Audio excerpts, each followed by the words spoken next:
नमस्कार, advance education स्कुलमा तपाईलाई हार्दिक स्वागत छ। आजको क्लासमा हामीहरू नयाँ पाठ्यक्रम अनुसार कक्षा 8 को विज्ञान तथा प्रविधि विषयको एकाइ 1 वैज्ञानिक सिकाइ पाठको अभ्यास। आशा छ तपाईहरुले यो भिडियो हेरिसकेपछि प्रतिक्रिया दिनुहुनेछ अनि पाठ 2 को भिडियो आउनु अगाडि तपाईहरुले यो भिडियोमा कम्तिमा पनि 500 लाइकको टार्गेट कम्प्लिट गर्नुपर्छ अनि मात्रै युनिट 2 को भिडियो आउनेछ। सुरु गरौं आजको क्लास। अभ्यास एक्सरसाइज क्वेशन नम्बर 1 दिएका प्रश्नको सही विकल्प छान्नुहोस्। Choose the correct option for the given question. म चाहिँ इंग्लिश मिडियमबाट रिड गर्दिन किनकि तपाईहरु बुझिहाल्नुहुन्छ अनि फेरि तपाईहरुलाई थाहै नै छ भिडियो धेरै नै लामो हुन्छ। नेपालीबाट बुझाएको हुन्छ, सबै बुझ्नु होला। लेखेको तरिका चाहिँ उही हो है। प्रश्न नम्बर क कुनै वस्तु घटना वा प्रक्रियालाई ध्यानपूर्वक ज्ञानेन्द्रियबाट अनुभव गर्ने प्रक्रियालाई के भनिन्छ? अप्सनहरु रहेका छन् परीक्षण, परिकल्पना, जिज्ञासा, अवलोकन। सही उत्तर हो अवलोकन। प्रश्न ख कुनै क्षेत्रका किसानले रासायनिक वा प्राङ्गारिक मलमध्ये कुन बढी प्रयोग गर्छन् भनी अध्ययन गर्नु परेमा तलका मध्ये कुन अध्ययन विधि उपयुक्त हुन्छ? अवलोकन, अनुसन्धान, सर्वेक्षण, परीक्षण। अब यसबाट सही उत्तर हुन्छ अनुसन्धान। अब हामीहरूले पसलमा गयौं भने रासायनिक मल कति जनाले लगेका छन् भनेर हामीले सोध्दा त्यो अनुसन्धान हामीले खोज गर्यौं, त्यो खोजी गर्यौं। अनुसन्धान त्यो एउटै हो है, हामीले खोजी गर्यौं, त्यो चाहिँ सही उत्तर हुन्छ अनुसन्धान है। अनि बाँकी चाहिँ मिल्दैन। अब परीक्षण त हामीहरूले अब कुन मल बढी युज गर्दा राम्रो हुन्छ भनेर परीक्षण गर्ने। अब सर्वेक्षण त अब त्यहाँ कुनै तथ्याङ्क डाटा साटा त संकलन गरिरहनु पर्दैन। अवलोकन भनेको तपाईहरुले बुझिरहनु भएको छ। प्रश्न ग प्रयोगशालामा जाँदा तलका मध्ये साथीले कुन काम गर्दा तपाई रोक्नुहुन्छ? अप्सनहरु रहेका छन् प्रयोगशालाको रसायन चाख्न वा सुक्न खोजेमा, अनि ब्यापकोड लगाएर प्रयोगशाला गएमा, बिकरमा पानी तताएमा, टेस्ट ट्युब तताउँदा होल्डर प्रयोग गरेमा। यसको सही उत्तर हुन्छ के? तपाईहरुले साथीहरुले अब तपाईहरुको साथीहरु जानुभयो, अब त्यहाँ के गर्दा तपाईहरु रोक्नुहुन्छ? यसको सही उत्तर हुन्छ प्रयोगशालाको रसायन चाख्न वा सुक्न खोजेमा। अरु चाहिँ यहाँ सही नै रहेका छन्, यो गर्नु नै पर्छ। गएपछि हामीहरूले यस्तो गर्दा रोक्ने होइन, यो परीक्षण गरेको, तर यो सुङ्नु चाहिँ हुँदैन है। विभिन्न प्रकारका रसायनहरु हुन्छन्, यो चाहिँ हामीहरूले गर्ने काम गर्नु हुँदैन। अलिकति सर्दी लागिरहेको छ, आशा छ तपाईहरुलाई भोइस क्लियर आइरहेको छ। धुवा आउने रासायनिक प्रतिक्रिया गर्दा के गर्नुपर्छ? अप्सनहरु रहेका छन् हात पर राखेर गर्नुपर्छ, टेबलमा राखेर गर्नुपर्छ, स्यान्डमा लगेर राख्नुपर्छ, हुडमा लगेर राख्नुपर्छ। सही उत्तर हो स्यान्डमा राखेर गर्नुपर्छ। तपाईहरुले बुझ्नु भएको छ। तलतिर अधान जस्तै 3टा खुट्टा। अब तपाईहरुले कक्षा 4 मा पढ्नु भएको भए हुन्थ्यो। अब तपाईहरु 6 देखि पढ्नु भएको वैज्ञानिक सिकाइ अगाडि थिएन है। अब बुझ्नु होला तपाईहरुले भनेको 3टा अधान जस्तै हुन्छ, तर त्योमा राखेर गर्यो भने धुवा आउनेवाला त्यस्तामा राख्यो भने चाहिँ त्यो हामीहरूलाई सजिलै असर गर्न सक्दैन। अब हुडमा राख्दा पनि हुन्छ, तर यो भन्दा बेनिफिट यो हुन्छ है। प्रश्न नम्बर ङ वैज्ञानिक अध्ययन गर्दा सबैभन्दा पहिले के गरिन्छ?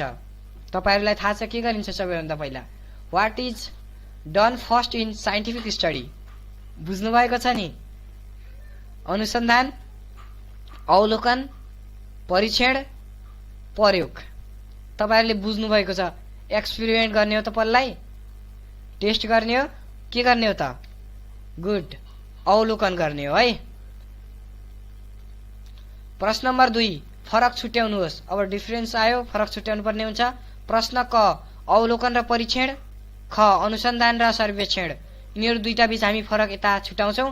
इंग्लिश मिडियमबाट तपाईहरु यहाँ लेखिदिएको छ, पढ्न सक्नुहुन्छ। प्रश्न क अवलोकन र परीक्षण, यिनीहरु बीच फरक यस प्रकार छ। एकातर्फ लेखौं अवलोकन, अर्कोतर्फ परीक्षण। अवलोकनतर्फ कुनै वस्तु घटना वा प्रक्रियालाई ध्यानपूर्वक ज्ञानेन्द्रियहरूको प्रयोग गरी अनुभव गर्ने प्रक्रियालाई अवलोकन भनिन्छ। परीक्षण हामीले गरेको अनुमान ठीक छ ठिक छ वा छैन भनेर एउटा निश्चित वैज्ञानिक प्रक्रिया अपनाई प्रयोगशाला वा प्रयोगशाला बाहिर जाँच्नुलाई परीक्षण भनिन्छ। अब इङ्ग्लिसबाट यता यहाँ र यहाँ लेखिदिएको छ है, मैले कोस्ट युज गरेर अर्थात् ब्राकेट युज गरेर लेखिदिएको छु, हेर्न सक्नुहुन्छ। अवलोकनतर्फ, अवलोकन वैज्ञानिक सिकाइ प्रक्रियाको पहिलो चरण हो। हामीहरूलाई थाहा छ है, फर्स्ट स्टेप भनेको के हो त? साइन्टिफिक लर्निङको फर्स्ट स्टेप भनेको अवलोकन हो।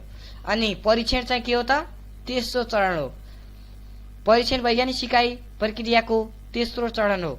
अनि त्यसपछि अवलोकन, अवलोकनतर्फ फन्जाइको अवलोकन आदि। तपाईँहरूले इङ्ग्लिसबाट पनि त्यहाँ हेरिरहनु भएको छ, म धेरै बोल्दिनँ, मैले भनिसकेको छु, लेखेको सबै हुन्छु मैले। परीक्षण, परीक्षणतर्फ जस्तै अम्ल, क्षार, लवणको परीक्षण आदि। अब बुझ्नु होला, एसिड, बेस, साल्ट, अर्थात् यहाँ अल्काली भनेको छ, यो पनि एउटै हो, केही हुँदैन है। अब हामीले यो लेखिसकेपछि तपाईँहरूले बुझ्नु पर्यो, अम्ल, क्षार र लवणमा पिएच स्केलको मानबाट गरिन्छ, जसमा तपाईँहरूले पछि सिक्नुहुनेछ। अहिले म त्यति छलफल गर्दिनँ। यस प्रकार हामीले अवलोकन र परीक्षण बीच फरक छुट्याएका छौँ। प्रश्न ख, प्रश्न खमा छ अनुसन्धान र सर्वेक्षण। अनुसन्धान र सर्वेक्षण बीच फरक यस प्रकार छ। एकातर्फ अनुसन्धान, अर्कोतर्फ सर्वेक्षण। कुनै प्रश्न वा जिज्ञासाको उत्तर खोज्नका लागि गरिने गहन अध्ययन नै अनुसन्धान हो। सर्वेक्षण भनेको कुनै विषयवस्तु वा समस्यासँग सम्बन्धित क्षेत्रमा प्रत्यक्ष गएर तथ्याङ्क सङ्कलन गरी निष्कर्षमा पुग्ने कार्य नै सर्वेक्षण हो। अनुसन्धानतर्फ अनुसन्धान गर्दा गर्नुपर्ने पहिलो चरण उद्देश्य निर्धारण हो।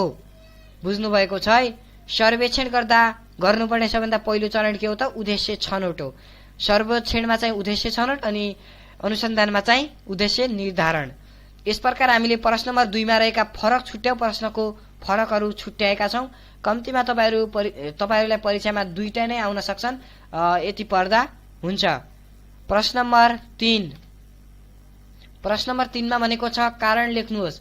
राइट रिजन भनेको कारण लेख्नु पर्यो, के कारणले यसको के कारणले भयो भन्ने कुरा लेख्ने हो। अब हामीहरू लेख्छौँ है। क, प्रयोगात्मक कार्य गर्दा सावधानी अपनाउनु पर्छ। हामीहरूलाई थाहा छ है, प्रयोगात्मक कार्य गर्दा सावधानी अपनाउनु पर्छ। Care should be taken when doing experiment work. तपाईँहरूले बुझ्नु पर्यो। अब उत्तर, प्रयोगात्मक कार्य गर्दा चरण ख्याल गर्नुपर्छ। चरण भनेको पहिलो के हो त? अवलोकन। त्यस्तै अब प्रयोगात्मक कार्य गर्दा सावधानी पनि अपनाउनु पर्छ, ख्याल गर्नुपर्छ, किनकि यी गतिविधिहरूले हाम्रो सुरक्षा र तपाईँको वरपरका मानिसहरूको सुरक्षालाई असर गर्न सक्छ। यी कामहरूमा वैज्ञानिक उपकरण, रासायनिक पदार्थ र अन्य खतरनाक तत्त्वहरू प्रयोग गरिन्छन्। यी राम्रोसँग प्रयोग नगरेमा हामीहरूको ज्यान समेत जान सक्छ। त्यसैले प्रयोगात्मक कार्य गर्दा सावधानी अपनाउनु पर्छ। प्रश्न ख, प्रयोग तथा सर्वेक्षण गरिसकेपछि प्रतिवेदन तयार गरिन्छ। हामीहरूलाई थाहा छ किन, अब त्यो गर्नु पर्यो है हामीहरूले। उत्तर, प्रयोग तथा सर्वेक्षणले विभिन्न विषयवस्तुको अध्ययन र त्यसका बारेमा नयाँ जानकारी संग्रह गर्न मद्दत गर्छ। यो जानकारी संग्रहले सरकार, अध्ययन संस्थाहरू, उत्पादक तथा सेवा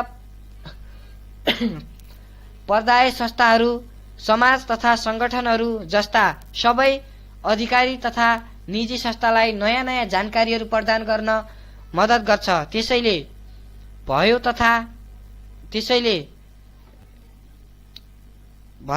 यहाँ भयो भने रहेछ, तपाईँहरूले बुझ्नु होला। त्यसैले प्रयोग तथा सर्वेक्षण गरिसकेपछि प्रतिवेदन तयार गरिन्छ। यहाँ भयो होइन, यहाँ के हो त? यहाँ हो प्रयोग। अब तपाईँहरूले प्रयोग यहाँ लेख्नु होला। मैले यो पनि भन्छु, आज पहिलो च्याप्टर हो। अब यो सबै मैले टाइपिङ गरेर सकिँदैन है, मैले सबै सब्जेक्टको भिडियो हाल्नुपर्छ, क्लास 10 को, क्लास 8 को। अब मैले सबै टाइपिङ गर्दा ढिलो नै हुन्छ। त्यसैले अब मैले माइक्रोसफ्टको युज गरेर हामीहरू भोइसबाट यो टाइपिङ गर्छौँ। कहिलेकाहीँ अशुद्ध हुन्छ, तपाईँहरूले बुझ्नु होला। आगामी च्याप्टरमा मैले तपाईँहरूलाई यति धेरै सम्झाइरहनु पर्दैन भन्ने आशा पनि लिएको छु। अनि यो भिडियो पहिलो कस्तो लाग्यो कमेन्ट पनि गर्न भने नबिर्सिनु होला। प्रश्न ग, प्रश्न गमा छ अवलोकन सिकाइका लागि पहिलो चरण हो। मैले अघि नै भनेको थिएँ। अब उत्तर हामी हेरौँ। उत्तर, अवलोकन सिकाइका लागि पहिलो चरण हो, किनभने यसले हामीलाई अध्ययन गर्नुपर्ने विषयवस्तुको सामान्य सारांश दिन्छ। यसले हामीलाई विषयको सार, मुख्य बुँदा र सन्दर्भ बुझ्न मद्दत गर्छ। तसर्थ हामीले पूर्ण रूपमा अध्ययन गर्न लागेका अध्ययनलाई बुझ्न अघि हामी यसको महत्त्वपूर्ण बुँदाहरू अवलोकन गरेर बुझ्न सक्छौं। त्यसैले अवलोकन नै सिकाइको पहिलो चरण हो, अर्थात् वैज्ञानिक सिकाइको पहिलो चरण हो भन्ने कुरा बुझ्यौं। प्रश्न नम्बर 4, तलका प्रश्नको उत्तर लेख्नुहोस्। Write the answer to the following question. प्रश्न नम्बर क, अवलोकन भनेको के हो? उत्तर, कुनै वस्तु, घटना वा प्रक्रियालाई ध्यानपूर्वक ज्ञानेन्द्रियहरूको प्रयोग गरी अनुभव गर्ने प्रक्रियालाई अवलोकन भनिन्छ। हामीहरूले यसको उत्तर 3 चोटि हेर्यौं है। पहिलो ठिक चिन्हमा अर्थात् मल्टिपल चोइसमा, अनि दोस्रो भनेको अहिले फरक छुट्यामा, अनि तेस्रो यहाँ। एउटै क्वेसन 3 चोटि दोहोरिएको छ, त्यसैले तपाईहरुले बुझ्नु पर्यो अवलोकन सबैभन्दा पहिलो चरण हो, त्यसैले पनि होला। कको भयो ख। प्रश्न खमा छ, वैज्ञानिक कार्यमा अवलोकनको के महत्व छ? अब तपाईहरुले बुझ्नु पर्यो। साइन्टिफिक अर्थात् साइन्टिफिक लर्निङमा अवलोकन भनेको निकै महत्त्वपूर्ण हो, पहिलो चरण हो। किन महत्व छ? उत्तर हेरौं। उत्तर, वैज्ञानिक कार्यमा अवलोकन गर्नु वैज्ञानिक अनुसन्धानमा उन्नति गर्न अत्यन्तै महत्त्वपूर्ण छ। यसले नै सबै वैज्ञानिक अनुसन्धानमा सक्षम रहनेछन् जुन उनीहरूलाई नयाँ ज्ञान र विज्ञानको तरलतासँग, यहाँ सरलतासँग होला है, सरलतासँग अर्थात् तरलतासँग जोड्छ। अवलोकनले वैज्ञानिक अनुसन्धान विधि र तत्कालीनलाई पुनः पुष्टि गर्छ, नयाँ अध्ययनको निर्देशन र संरचना गर्दछ र नयाँ वैज्ञानिकहरू अर्थात् विज्ञानीहरूलाई आदर्श वैज्ञानिक अनुसन्धानका बारेमा सिकाउँछ। त्यसैले वैज्ञानिक कार्यमा अवलोकनको ठूलो महत्व छ। अब तपाईहरुले यति धेरै लेखिरहनु पर्दैन, यहाँ कम्तीमा 4 लाइन 5 लाइन छ। अब तपाईहरुले यति लेख्दा हुन्छ यहाँबाट, यहाँ मैले लेखाएको छु जुन अवलोकनले वैज्ञानिक अनुसन्धान अनि पुष्टि गर्न यस्तो यस्तो पहिला मद्दत गर्छ, त्यसैले भनेर यहाँबाट लेख्दा पनि हुन्छ, सबै लेख्दा पनि हुन्छ है। यस प्रकार हामीले तपाईहरुको लागि प्रश्न खको उत्तर सल्भ गरेका छौं। प्रश्न नम्बर ग। प्रश्न नम्बर गमा भनेको छ, अवलोकनबाट प्राप्त जानकारी नपाएको अवस्थामा वैज्ञानिक कार्यमा के गरिन्छ? अवलोकनबाट हामीहरूले केही तथ्य पाएनौं, पहिला अवलोकन गर्ने हो। अवलोकनबाट हामीहरूले केही पनि तथ्य पाएनौं भने अब हामीहरूले के गर्ने त? उत्तर, जब अवलोकनबाट जानकारी फेला पार्न सकिँदैन, अब हामीहरूले विभिन्न स्रोत साधन प्रयोग गर्न सक्छौं, जस्तै गुगल खोजी। अनि तपाईहरुले थुप्रै है, गुगल खोजी, युट्युब खोजी, अहिले त विभिन्न प्रकारका सोशल मिडियाहरू छन् नि, खोजी, अन्य वैज्ञानिक वा अनुसन्धानकर्ताहरू, पुस्तकालय आदि हामीहरूले अन्य विज्ञान क्षेत्रसँग सम्बन्धित जानकारी पनि प्रदान गर्न सक्छौं जुन त्यो विषयसँग सम्बन्धित हुन सक्छ। हामीहरूले खोजेको जुन त्यो विषयसँग सम्बन्धित हुन सक्छ। त्यसैले है इंग्लिश मिडियमबाट पनि यहाँ लेखिदिएको छु। प्रश्न घ, परीक्षण गर्दा ध्यान दिनुपर्ने कुराहरू के हुन्? अब बुझ्नु होला, परीक्षण गर्दा धेरै कुरा ध्यान दिनुपर्छ हामीहरूले है, तपाईहरुलाई पनि थाहा छ। टेस्टिङ अर्थात् टेस्ट गर्दा धेरै कुरा जान्नुपर्ने हुन्छ। परीक्षण गर्दा ध्यान दिनुपर्ने कुराहरू निम्न छन्। नम्बर 1, शिक्षकको उपस्थितिमा मात्र परीक्षण गर्नुपर्छ। ल है इंग्लिशबाट पनि। अनि परीक्षण गर्दा झ्याल ढोका खुल्ला गर्नुपर्छ। परीक्षण गर्दा रसायन चाख्नु हुँदैन। परीक्षण गर्दा पन्जा चस्मा लगाएर गर्नुपर्छ। अनि कुनै पनि दुर्घटना भएमा शिक्षकलाई खबर गरिहाल्नुपर्छ। इंग्लिशबाट यता दिएको छ है। प्रश्न नम्बर ङ। प्रश्न नम्बर ङमा भनेको छ, प्रयोगशालामा काम गर्दा गर्न हुने र गर्न नहुने कार्यहरू तालिकामा प्रस्तुत गर्नुहोस् भनेको छ। हामीहरूले टेबल बनाएर हामीहरूले प्रयोगशालाभित्र के काम गर्नुपर्छ, के काम गर्नु हुँदैन भन्ने कुरा लेख्ने हो। उत्तर, प्रयोगशालामा काम गर्दा गर्न हुने र गर्न नहुने कार्यहरू तालिकामा यस प्रकार छन्। यस प्रकार छ, हेर्न सक्नुहुन्छ, गर्न हुने कार्य अनि गर्न नहुने कार्य। प्रयोग कार्यहरूको योजना तथा निर्धारण गर्नुपर्छ, यो गर्न मिल्ने काम हो है। अनि त्यसपछि गर्न नहुने कामहरू हामी पछि पढ्छौं है। गर्न हुने काम अन्तर्गत प्रयोगका लागि आवश्यक सामग्रीहरूको तयार गर्नुपर्छ। प्रयोग गर्दा उत्पन्न हुने थुप्रै परिमाणहरूको नोट गर्नुपर्छ। गरेको सामग्रीहरू अलग गरेर सुरक्षित राख्नुपर्छ। गर्न नहुने काम। अब प्रयोगशालामा काम गर्दा रसायनहरू चाख्नु हुँदैन अनि झ्यालडोका बन्द राख्नु हुँदैन। आफूले थाहा नपाएका रसायनहरू छुनु हुँदैन। चस्मा र पन्जाको प्रयोग गर्न बिर्सिनु हुँदैन। तपाईले बुझ्नुहोला, रसायनहरू सबैभन्दा महत्त्वपूर्ण मानिन्छ। यो अम्लहरू हानिकारक पनि हुन्छन् अनि अब कोही अम्लहरू हानिकारक हुँदैन, कोही अम्लहरू हानिकारक हुन्छन् भनेको कुरा बुझ्नुहोला। तपाईहरूले बुझ्नु नै भएको छ। मैले तपाईहरूलाई कक्षा 7 देखि नै सम्झाउँदै आइरहेको छु। हामीहरूले खाने स्याउ, अम्ला, सुन्तला तिनमा के हुन्छ त? अम्ल हुन्छ। तर ती हामीले खान सक्ने र तिनले हामीलाई असर गर्दैनन्। तर केही अम्लहरूले हामीलाई असर गर्छन्, जुनले हाम्रो चाख्यौँ भने हामीले, अर्थात् छुयौँ भने हाम्रो जुन छुयौँ नि, हाम्रो आङ्लो छुयौँ भने त्यो आङ्लो नै जान सक्छ। त्यसैले ध्यान दिनु होला। अहिले चाहिँ सबै स्कुलमा अब विज्ञान प्रयोगशाला छ। तपाईहरूले बुझिदिनु होला भन्ने आशा छ। प्रश्न नम्बर 6, अनुसन्धान गर्दा के कुरामा ध्यान दिनुपर्छ? उत्तर, अनुसन्धान गर्दा निम्न कुरामा ध्यान दिनुपर्छ। नम्बर 1, अनुसन्धान गर्दा चरण अन्तर्गत रहेर कार्य गर्नुपर्छ। नम्बर 2, अनुसन्धान गर्दा विभिन्न उद्देश्यमा केन्द्रित रहेर गर्नुपर्छ। नम्बर 3, अनुसन्धानमा समय निकै महत्त्वपूर्ण हुन्छ। त्यसैले कुन विषयमा कति समय लाग्छ, कति समयमा समाप्त हुन्छ, सबै कुरा ध्यान गर्नुपर्छ। अनि त्यसपछि इङ्ग्लिसबाट यता लेखिदिएको छु। 3टा मात्रै लेखेको छु। यस्तो खालको प्रश्न प्राय सोध्दैन। अब तपाईहरूले प्रयोगशालाभित्र गर्न नहुने कामहरू लेख्नुहोस्। यस्ता यस्ता खालका सोधिने छन्। प्रश्न नम्बर 6, प्रश्न नम्बर 6मा भनेको छ कस्तो अवस्थामा सर्वेक्षण गरिन्छ? उत्तर, अनुसन्धान गरिसकेपछि कुनै विषयवस्तु वा समस्यासँग सम्बन्धित क्षेत्रमा प्रत्यक्ष गएर तथ्याङ्क सङ्कलन गरी निष्कर्षमा पुग्ने अवस्थामा सर्वेक्षण गरिन्छ। प्रश्न नम्बर ज, एलिनालाई हरिया बिरुवालाई सूर्यको प्रकाशको आवश्यकता सम्बन्धी अध्ययन गर्न मन लागेछ। उनलाई सो अध्ययन कसरी गर्ने भन्ने बारे स्पष्ट विधिसहित सुझाव दिनुहोस् भनेको छ। हामीहरूले मेथड प्रयोग गरेर सजेसन दिनुपर्ने हुन्छ। उत्तर, एलिनालाई हरिया बिरुवाबाट सूर्यको प्रकाशको आवश्यकता सम्बन्धी अध्ययन गर्न मन लागेछ। उनलाई सो अध्ययन कसरी गर्ने भन्ने बारे स्पष्ट विधिसहित सुझाव यस प्रकार छ। अब सुझाव चाहिँ हामीहरू यता हेर्छौँ है। हेर्न सक्नुहुन्छ सुझाव इङ्ग्लिसबाट नेपालीबाट। एलिनालाई सबैभन्दा पहिला हरिया बिरुवालाई सूर्यको प्रकाश आवश्यकता सम्बन्धी अवलोकन, जिज्ञासा र खोजको लागि प्रश्न गर्नुपर्छ। एलिनाले यो गर्नुपर्छ। अब हामीले सजेसन दियौँ है यसरी। 2 नम्बर, एलिनाले हरिया बिरुवालाई सूर्यको प्रकाश आवश्यकता सम्बन्धी परिकल्पना निर्माण गर्नुपर्छ।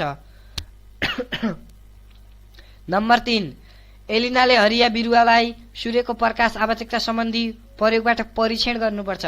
अब पहिला त 8 क्लासमै थियो जुन बिरुवाको हरियो पात लगेर प्रकाश संश्लेषणको बारेमा भनेको। यो पनि प्रकाश संश्लेषण भनेको बिरुवाले रातमा खाना बनाउने प्रक्रिया हो। त्यसमा थियो। अब यसमा छैन। यसमा पनि आएको हुनसक्छ। मैले किताब चेक गरेको छैन। मैले सिर्फ पहिलो पाठबाटै सुरु गर्दैछु। आएको छ भने त्यहाँमा तपाईँहरू बुझ्नुहुन्छ। नभए म हाम्रो कोर्स सकियो भने म तपाईँहरूलाई एक्स्ट्रा क्लासमा पनि बुझाउने प्रयास गर्ने छु। अनि त्यसपछि एलिनाले हरिया बिरुवाको सूर्यको प्रकाशको आवश्यकता सम्बन्धी प्रयोगबाट परीक्षण गरिसकेपछि परिमाण र निष्कर्ष निकाल्नुपर्छ।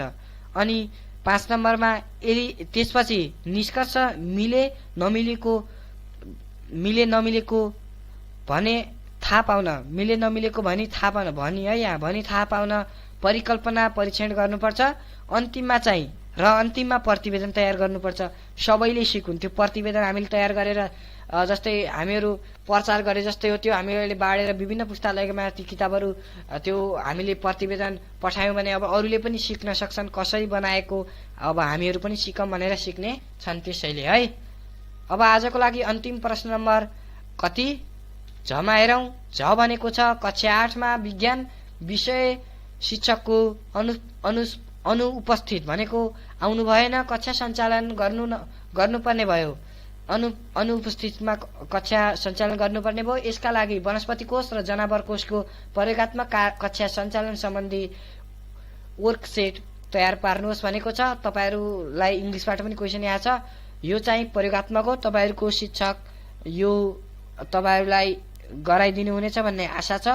तपाईहरूले आफ्नो शिक्षक सम्बन्धीबाट यो धेरै कुरा सिक्नु होला। यो मैले यहाँ गरेर त्यति साध्य छैन, किनकि तपाईहरूले केही बुझ्नु हुने छैन। यो बुझ्न अलिक गाह्रो छ, तर बुझिसकेपछि सजिलो छ। तपाईहरूको शिक्षकबाट भन्नुहुन्छ है, शिक्षकबाट तपाईँहरू सिक्नु होला। अनि नसिकेमा चाहिँ कमेन्ट गर्नु होला, म एक्स्ट्रा क्लासमा यसको विस्तृत छलफल गर्नेछु। यस प्रकार हामीले नयाँ पाठ्यक्रम अनुसार कक्षा 8 को विज्ञान तथा प्रविधि विषयको इकाइ 1 वैज्ञानिक सिकाइ साइन्टिफिक लर्निङ पाठको अभ्यास सल्भ गरेका छौं। पक्कै पनि भिडियो मन पर्यो भन्ने विश्वास छ। भिडियोलाई लाइक गर्नुहोस्। मैले भनिसकेँ कम्तीमा 500 लाइकको टार्गेट यहाँ कम्प्लिट हुनुपर्छ। युनिट 2 छिटो नै आउनेछ। अब त्यति धेरै सब्सक्राइबर नै हुनुहुन्न मेरो लागि, त्यसैले अब मैले 500 भनेको छु। 500 कम्प्लिट गर्नु होला। अब मैले भ्युजको आधारमा जस्तै 1K भ्युज आयो भने अब 500 जनाले त गर्नै पर्यो नि त। 500 जनाले लाइक गर्नु होला। अब 1000ले नै लाइक गर्नुभयो भने झन् मलाई हौसला मिल्नेछ। सब विषयको म छिटो बनाउने कोसिस गर्नेछु। अनि तपाईहरूलाई यो भिडियो कस्तो लाग्यो कमेन्ट पनि गर्नु होला। अनि थप विषयका भिडियोहरू च्यानलमा आएका छन् नेपालीको। अब अरूको क्रमशः अपलोड हुने अवस्थामा छन्। म तपाईहरूलाई अपलोड गराउनेछु। यो भन्दै हजुरहरू सबैको दिन शुभ रहोस्। धन्यवाद। Have a nice day. Bye bye.